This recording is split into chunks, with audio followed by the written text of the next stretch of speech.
ఓం హ్రీంకారాసనగద్భితానలసికాం సౌహ క్లీం కళాంభిప్రతీం సౌవర్ణాంబరధారణీం వరసుధాధౌతాం త్రినేత్రోజ్వలాం వందే పుస్తకపాశమంకుశధరాం స్రగ్భూషితాముజ్వలాం త్వాం గౌరీం త్రిపురాం పరాత్ ప్రగళాం శ్రీచక్ర సంచారిణీం. ఓం శ్రీ బెజవాడ కనకదుర్గాదేవ్యై నమః. శ్రీ దుర్గామల్లేశ్వరాభ్యాం నమః. చాలా మందికి కొన్ని అనుమానాలు ఉంటాయి. ఏమంటే మేము నిత్యం పూజ చేస్తున్నాం ప్రతిరోజు కూడా, అయినా సరే మాకు మేము కోరుకున్న కోరికలు తీరడం లేదు. ఎవ్వరు ఏ పూజలు ఏ రోజు కూడా చేయనటువంటి వాళ్ళందరూ కూడా చాలా సుఖంగా సంతోషంగా జీవితాన్ని గడుపుతున్నారు. మరి మాకు వచ్చేసరికి ఇల్లు లేదు, స్థలాలు కొనుక్కోలేకపోయాం. అలాగే మా పిల్లలందరూ కూడా మంచి ఉద్యోగాల్లోకి రాలేకపోయారు. పెళ్ళిళ్ళు అనేటటువంటి కొంతమందికి బ్రేక్ అయిపోయినాయి. ఇలాంటి రకాల సమస్యలు. ఈ సమస్యల కోసమని మేము కొంతమంది జ్యోతిష్కుల దగ్గరికి వెళ్తే వాళ్ళు రెమెడీస్ పేరుతో లక్షల రూపాయలని మా దగ్గర నుంచి తీసుకొని హోమాలు చేశారు. ఆ తర్వాత పూజలు జరిపించారు. ఇవన్నీ కూడా జరిగినాయి. అయితే మరి మాకు ఫలితాలు ఎందుకు రావడం లేదండి అనేటటువంటి డౌట్ చాలా మందికి ఉంటుంది.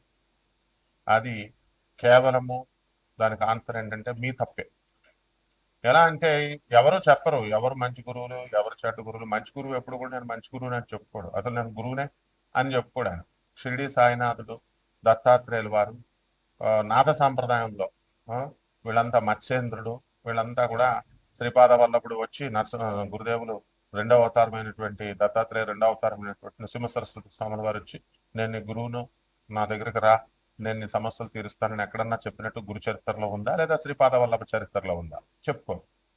ఎవర్రా పబ్లిసిటీలు చేసుకుంటారంటే బయట ఏమి లేనటువంటి వాళ్ళు, వాళ్ళు పొట్టకూటి కోసం వచ్చినటువంటి వాళ్ళు పూజారులు, జ్యోతిష్కులు, సాధువులు, పీఠాలు ఆశ్రమాలు పెట్టి సాధువుల కింద ఉంటారు. వీళ్ళు ఎన్నటికీ కూడా ప్రవచనకారులు, వీళ్ళంతా ఎన్నటికీ కూడా గురువులు కాలేరు వీళ్ళు. ఎందువల్లంటే గురువు అంటే ఏంటి? పరమహంస యోగానందుల వారు యోగదాస్ సత్సంగ అధ్యక్షులు, గురుదేవులైనటువంటి మహావతార్ బాబాజీ గారి శిష్యులైనటువంటి లహరి మహాశేష శిష్యుడు యుక్తేశ్వర్ బాబాజీ, యుక్తేశ్వర్ బాబాజీ యొక్క శిష్యుడు పరమహంస యోగానందుల వారు, వారి శిష్యులు శాంతానందగిరి గారు. ఆ శాంతానందగిరి వారు మా గురువు గారు వైఎస్ఎస్ రాంచీలో ఉంది. వీళ్ళంతా కూడా మరి అన్ని ఆనంద మార్గ ప్రభాత్ రంజన్ సర్కార్ గారు, తర్వాత ఈ యొక్క రమణ మహర్షుల వారు, మాణిక్ మహారాజ్, వీళ్ళంతా కూడా కలుస్తూ ఉండేవారు. మరి వీళ్ళని యోగులు అనాడా, వీళ్ళని గురువులు అనాడా? మరి అలా కాకుండా మీరు ఎవరి దగ్గరికి వాళ్ళ దగ్గరికి వెళ్ళి సమస్యలు పరిష్కారాలు చెప్పమంటే వాళ్ళ వాళ్ళ బ్రతుకులే వాళ్ళకి స్టాండర్డ్ లేదు, వాళ్ళ జీవితాలే వాళ్ళు సరి చేసుకోలేకపోతున్నారు. మీకేం చేస్తారు? పరమహంస యోగానందుల వారు మాత్రం క్లియర్ గా చెప్పారు what is the definition of a guru అని. A guru should be designated by the God. భగవంతుడు డిజిగ్నేట్ చేయాలి, గురువు కింద నియమించాలి. ఇప్పుడు సర్వజ్ఞ పీఠం ఉంది, జగద్గురువులైనటువంటి ఆది శంకరాచార్యులు వారు వచ్చారు. ఆయన గురుదేవులుగా సాక్షాత్ పరమశివుడు కాబట్టి సర్వజ్ఞ పీఠానికి గురుదేవులుగా డిజిగ్నేట్ చేశారు. ఇప్పుడు మా గురువు గారు భారతీ తీర్థస్వామి వారు ఈ వాజ్ డిజిగ్నేటెడ్ ఇన్ 1989 ప్లాంటిఫ్ ని ఆయన ఆ సర్వజ్ఞ పీఠాన్ని అధిరోహించారు, వారు జగద్గురువులు. అలా అండ్ ఆ గురువు పరంపర నుంచి రావాలి. అంటే ఇప్పుడు మనం ఒక పూజ చేస్తాం, ఆ పూజ చేసినప్పుడు దానికి ఫలితము ఆ గురుమండల వ్యవస్థ నుంచి రావాలి, దట్ సిస్టమ్ నుంచి రావాలి. వీళ్ళకేమొస్తాయి? ఇప్పుడు వీళ్ళు మామూలుగా పాపం ఏదో ధనం పెడతారు, వాళ్ళు కూడా పాపం ఏదో ధనం పెట్టించుకుంటారు, ఆయురారోగ్యాలు ఉండాలని చెప్పి ఆశీర్వదిస్తారు, అంతవరకే చేయగలుగుతారు. కానీ ఆశీర్వాదం ఫలించాలంటే మనకు వాక్ సిద్ధి ఉండాలి, సాధన బలం ఉండాలి, డిజిగ్నేటెడ్ బై గాడ్ అయి ఉండాలి. వాళ్ళు ఇవన్నీ ఉండవు. కాబట్టి మన భ్రమలో మనం వెళ్తూ ఉంటాము. గురుగారు గురుగారు అని చెప్పేసి దండాలు పెడుతూ ఉంటారు, వెళ్తూ ఉంటారు. ఓకే, ఇట్స్ ఓకే, తప్పేం లేదు. ఎవరికి చేసినా సరే సాక్షాత్తు శ్రీకృష్ణ పరమాత్మకే చెందుతుందన్నారు, బాగుంది. దండాలు అయితే శ్రీకృష్ణుడు తీసుకుంటాడు, మరి రిజల్ట్ వీళ్ళు ఇవ్వాలి కదా, వీళ్ళు కదా మీకు హామీలు ఇచ్చి డబ్బులు తీసుకున్నది, హోమాలు చేసింది. కాబట్టి వీళ్ళకి ఆ శక్తి లేనప్పుడు, ప్రగల్భాలు చెప్పినప్పుడు బుద్ధి లేనటువంటి మీరు విన్నారు, అందువల్ల తప్పు మీదనమాట. ఏం పరమహంస యోగానంద కనబడలేదా? ఆదిశంకర్లు కనబడలేదా? స్వామి వివేకానంద కనబడలేదా? రామకృష్ణ పరమహంస కనబడలేదా? ప్రభాత్ రంజన్ ఆనంద సర్కార్ ఆనందమూర్తి గారు కనబడలేదా? పరమహంస యోగానందల వారు కనబడలేదా? వినరు మీరు, చెప్పినా వినరు. అండ్ ఏంటంటే ఒక్కసారి ఫోన్ కొడతారు, అక్కడ వాట్సాప్ ఓన్లీ అని మనం పెట్టినా సరే నాయన మీరు ఖచ్చితంగా ఫోన్ కొడతారు. ఫోన్ కొట్టి గురుగారండి, ఇంకా గురుగారు బాత్రూమ్ లో ఉన్నారు, లేకపోతే ట్రావెలింగ్ లో ఉన్నారు, పూజలో ఉన్నారు, కాలేజీలో ఉన్నారు, నేను యూనివర్సిటీలో ఉన్నాము, ఏం చూడరు. కొట్టేస్తే మీరు కొట్టేసిన టైం మేము ఎత్తేయాలి, ఎత్తేసి మేము చెప్పేసేయాలి. ఆ తర్వాత చేయమంటే ఇంక మళ్ళీ చేయడాలు ఉండవు. ఇక వాట్సాప్ పెట్టమంటే పెట్టడాలు ఉండవు. మంత్రాలు తీసుకుంటారు, దాని ఫాలో అప్ చెప్పరు. ఫాలో అప్ చెప్పండి రా అంటే గంట గంటకు ఫాలో అప్ చేసి గురుగారు ఇప్పుడు స్టార్ట్ చేస్తున్నానండి, తర్వాత రేపు స్టార్ట్ చేస్తానండి. ఒక పరంపరలో వెళ్ళాలి. తర్వాత ఏమైనా తిడితే అలిగేస్తారు. మీకు కావాల్సిన యక్షిణి మంత్రం, యక్షిణి చీల్చేస్తుంది. యక్షిణి అంటే ఏంటనుకుంటున్నారు? ఈ యూట్యూబ్ లో ఉన్నటువంటి యక్షిణి దేవతల గురించి చెప్పిన వాళ్ళు వీళ్ళకి ఏం తెలియదు. యక్షిణి ఒక ఆత్మ అంటాడు, ఒకడు చచ్చిపోయిన ఆత్మ ఒకడు అయిపోయింది అంటాడు. వాడేమో సిద్ధి పొందేసిందని ఆ ఛానల్ వాళ్ళు ప్రచారం, మనం వెళ్ళడం మానేస్తే ఆ ఛానల్ వాళ్ళు ప్రచారం, ఇలా రకరకాలుగా. ఈ యక్షిణి అనేటటువంటిది మలమూత్రాలు తినాలంటాడు ఇంకొక దౌర్భాగ్యుడు. తర్వాత రొమాన్స్ చేస్తుంది మీకు అర్ధరాత్రులు వచ్చి అని చెప్తాడు ఇంకొక రాసికల్. ఇదే యక్షిణి దేవతల గురించి చెప్పింది. వాళ్ళ పేర్లోనే ఉంది దేవతలు అని. యక్షిణి దేవతలు అని, యక్ష గంధర్వ కిన్నెర కింపురుష దేవతలు. వీళ్ళకి ఎందుకు ఈ సాధన కఠినమైనటువంటిది అని అంటే, మనకి ఆ అవి చాలా మామూలు. మిగతా దేవతలందరూ కూడా నువ్వు స్నానం చేసి చేయకపోయినా పూజ, స్నానం చేసి చేసినా, స్నానం చేయకుండా చేసినా వాళ్ళు ఏమనుకోరు. నైవేద్యాలు నువ్వు ఎలా చేసినా ఏం చేసినా శుభ్రత మడి మడి అని మడి మడి బట్టలు కట్టేసుకోవడం కాదు. మడి అంటే ఈ మధ్య కాలంలో బిల్డప్ ఎక్కువైపోయింది. మడి భోజనాలు అంటాడు ఒకడు, ట్రస్ట్ పెట్టేస్తున్నాం, మడి భోజనాలు చేసేస్తాం, కింద ఉపన్యాసాలు ఇచ్చేస్తాం, డొనేషన్స్ ఇచ్చేయండి. ఇక్కడ కాశీలో ఎవడో అనామకుడు, వాడు ఎవడో కట్టేవాడు, అంతకుముందు అరుణాచలం గురించి పబ్లిసిటీ చేశాడు ఆయన. తర్వాత అందులో ఎవడో ఒకడో వాళ్ళందరూ డబ్బులు ఇచ్చారు, వాడు మాయమైపోయాడు, వాడు అక్కడ వర్క్స్ ఏం జరగలేదు. Is is the way. తర్వాత ఇంకొకడు మడి కట్టుకుంటున్నామండి, మడి పూజల్లో ఉన్నామండి, మడి భోజనాల్లో ఉన్నామండి, ఇవన్నీ బిల్డప్ చీరేస్తుంది యక్షిణీ దేవత. యక్షిణీ దేవత ఏంటంటే మనకి కోపం అధికంగా ఉంటుంది, at the same time very discipline. సాధన చేసేటటువంటి వాడు మినిమం శుభ్రం ఉండాలి, శుభ్రత కలిగి ఉండాలి. అంటే స్నానం చేసేస్తే సరిపోతుందా అంటే నీ యొక్క మంచి బుద్ధులు ఇవన్నీ కూడా చూసుకున్నాను. తర్వాత ఈ యొక్క మంచి బుద్ధులు, ఈ మినిమం పవిత్రత పాటించాలి. And you should respect her, you should ఆమెను గౌరవించాలి, ఆమె మంత్రాన్ని గౌరవించాలి, ఆమె ప్రజెన్స్ వస్తుందని నమ్మాలి నువ్వు. ఆమెను ఎక్కడ అగౌరవపరిచినా సరే నేను చీల్చేస్తుంది. కాబట్టి ఈ ఈ వెధవలేమో నువ్వు లవ్ చేయి, కామాతురణం నా లజ్జా నా భయమని, ఈ వెధవలకే బుద్ధి లేదు అసలు చెప్పే వెధవలకి. కామంతో అర్ధరాత్రులు వస్తుంది, మేముతో రొమాన్స్ చేస్తుంది, మీ ఆవిడని ముట్టుకోనివ్వరు, అంత నాన్ సెన్స్ అంతా చెప్తారు. ఏదో వీళ్ళేదో యక్షిణి సాధన చేస్తారు. ప్రపంచంలో ఎవడో చేయలేదు యక్షిణి సాధన తప్ప. సో ఇది గుర్తుపెట్టుకోండి. ఎందువలనంటే ఆ సిద్ధి, ఆ యొక్క లక్షణాలు ఇవన్నీ కూడా మనకి చెప్పేటటువంటి మాటలను బట్టి అర్థం ఉంటాయి మనకి, మీరు తెలుసుకోవాలి. సో అటువంటి యక్షిణి మాత్రం దగ్గర మీరు డిస్రెస్పెక్ట్ ఇవ్వకుండా, తర్వాత ఆమె పట్ల అగౌరవంగా ప్రవర్తించకుండా, అసభ్యకరంగా ప్రవర్తించకుండా, ఇలా మీరు చేసుకున్నప్పుడు తప్పకుండా ఆమె భౌతికమైనటువంటి వరాలను ఇచ్చేటటువంటి దేవత కాబట్టి అద్భుతమైనటువంటి డబ్బుని, సంపదని ఇస్తుంది. ఇంకా కొంతమంది దశమహావిద్యలు నేర్పండి అంటారు. నేర్పేయడమే ఇదేంటి, ఏమైనా ఫిజిక్స్, కెమిస్ట్రీ, మ్యాథ్స్ ట్యూషన్ ఇస్తే వచ్చేసేది.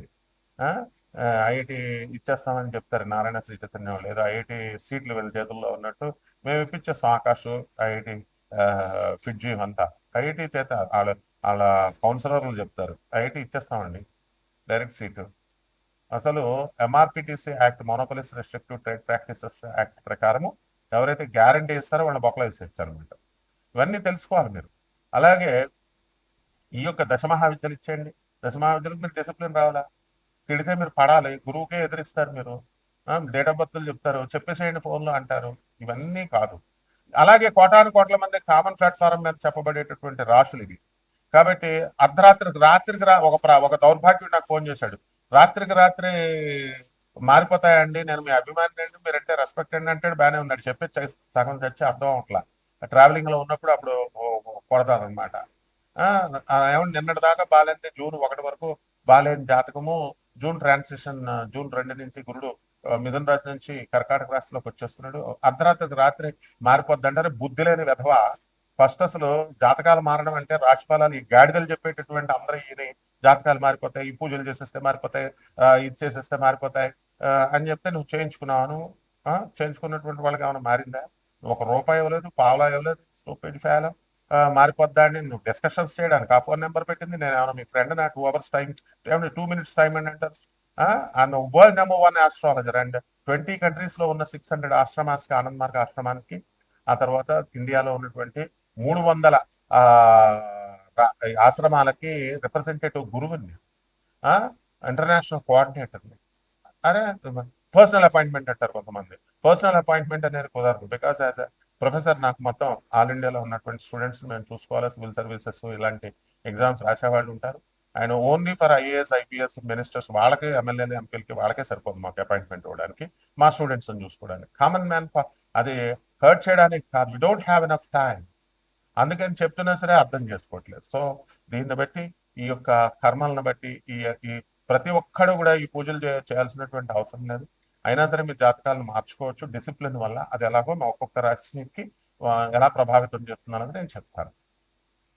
కర్కాటక రాశి, ఈ కర్కాటక రాశి వారికి అందరికీ కూడా అష్టమంలో రాహు, మరి అలాగే ఈ యొక్క గురు మార్పు 2 జనవరి 2 జూన్ 2026 సంవత్సరానికి మనకి జన్మరాశిలోకి వస్తున్నాడు. దానివల్ల ఆదాయం అనేటటువంటిది ఇంప్రూవ్ అవుతుంది. ప్రతి పని కూడా టెన్షన్గా ఉండడము ఇలాంటివన్నీ కూడా జరుగుతాయి. బంధువులతో, మిత్రులతో, అందరితో కూడా ధూమ్ధామ్గా ఎంజాయ్ చేయడము ఇలాంటివన్నీ కూడా జరుగుతాయి. ఈ వారంలో మీరంతా కూడా దూరపు ప్రయాణాలకి, దూరపు ఊర్లు, బెంగళూరు, మైసూరు ఇలా ఊర్లన్నీ కూడా వెళ్ళడానికి అవకాశాలు అధికంగా కనబడుతున్నాయి. పరీక్షల ఎగ్జామినేషన్స్ కూడా కరెక్ట్గా మీరు ఊరు వెళ్ళిన రోజునే పడ్డం మిమ్మల్ని ఆశ్చర్యానికి గురి చేస్తుంది. అటు ఎగ్జామ్ కానివ్వడం, ఇటు మధ్యాహ్నం 1 గంట టు 2 ఎగ్జామ్ అయితే మీ ట్రైన్ సాయంత్రం 8 గంటలు. ఈ రకంగా విపరీతమైన టెన్షన్ని గుర్తు చేస్తుంది. స్కాలర్షిప్ శాంక్షన్ అవుతుంది, మిగతా స్టూడెంట్స్ అందరికి వస్తుంది, మీకు రాదు. ఏమైనా అడిగితే అందరికి వస్తుందమ్మా మీతో పాటు అని ఆన్సర్, కానీ వస్తుంది, కానీ పని లేట్. ఈ విధంగా ఈ యొక్క కర్కాటక రాశి వారి యొక్క పరిస్థితి ఉంది. అలాగే ఈ కర్కాటక రాశి మహిళలందరూ కూడా కోర్టుల్లో కేసులు వేసుకున్నారు. భార్యాభర్తల మధ్యలో ఫైటింగ్లు ఇలాంటివన్నీ కూడా జరుగుతుంది. అయితే ఆ కేసులు ఇంకా కూడా అపరిష్కృతంగానే ఉండడం మీకు విస్మయానికి గురి చేస్తూ ఉంటుంది. అయితే చెప్పిన మాట వినకుండా మీకు తోచినట్టుగా చేసుకోవడం వల్ల సమస్యలు వస్తాయి ఈ కర్కాటక రాశి వారికి. కెరీర్ ఓరియంటేషన్కి ఎక్కువ ఇంపార్టెన్స్ ఇవ్వడము, ఆ తర్వాత ఫ్యామిలీ లైఫ్కి తర్వాత ఇవ్వడము, ఇవన్నీ కూడా బాగానే ఉన్నాయి. కానీ పెద్దవాళ్ళు చెప్పినట్టుగా వినకపోవడం వల్ల లాస్ అనేటటువంటిది మీరు చవి చూస్తారు.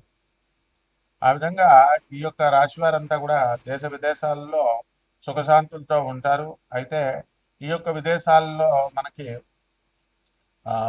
కొత్త కొత్త ఆపర్చునిటీస్ కోసం మీరు ప్రయత్నాలు చేస్తాను. అటువంటి ప్రయత్నాలన్నీ కూడా అవడానికి అవకాశాలు ఉంటాయి. పిల్లలు లేనటువంటి వాళ్ళకి సంతానం కలగడానికి అవకాశాలు ఉన్నాయి. మరి పీసీఓడి ప్రాబ్లము, పీసీఓఎస్ ప్రాబ్లమ్ ఇలాంటివన్నీ కూడా మీకు వీటిని తగ్గించుకోవాలి. కాబట్టి దూరపు ప్రయాణాలతో పాటు ఖర్చు కూడా అధికంగా ఉంటుంది. ఆదాయం కూడా కర్కాటక రాశి వాళ్ళకి కొంచెం గతం ఇంతకు ముందు కంటే, గతం కంటే కూడా తగ్గడం అనేటటువంటిది ఇక్కడ క్లియర్ కట్గా చూపిస్తూ ఉంటుంది. ఇక పరిహారాల దగ్గరికి వచ్చేసరికి కర్కాటక రాశి వారికి అష్టమ రాహువు కాబట్టి రాహు జపం చేయండి, రాహు స్తోత్రాలు చదవండి. రాహుకి కిలోంపావు మినుముల్ని ఆవుపేట రంగు ఉన్నటువంటి వస్త్రాలు ఇచ్చి పేద బ్రాహ్మణుడికి శనివారం నాడు ఉదయం 8 గంటలకు దానం చేసుకోండి. దశమహావిద్యల్లో ఒకటైనటువంటి తారా అమ్మవారి యొక్క హోమాన్ని మీరు చేసుకోవడం, లేదా ప్రత్యంగర అమ్మవారి యొక్క హోమాన్ని, ఆ మంత్ర జపాన్ని చేసుకోవాలి. అలాగే ఒక యక్షిణ్యాయ నమః అంటూ అమ్మవారి యక్షిణి మంత్రాన్ని జపం చేసుకోవాలి. ఇక మీకు చక్కగా ఒక జుబ్బి చెట్టుని చక్కగా పెంచి పెద్ద చేయాలి. ఇంట్లోకి తెచ్చుకొని తులసి చెట్టు పెంచినట్టుగా పెంచాలి. అలా చేసినప్పుడు మాత్రమే మీకు జాతకాలు బాగుపడితే శుభమస్తు.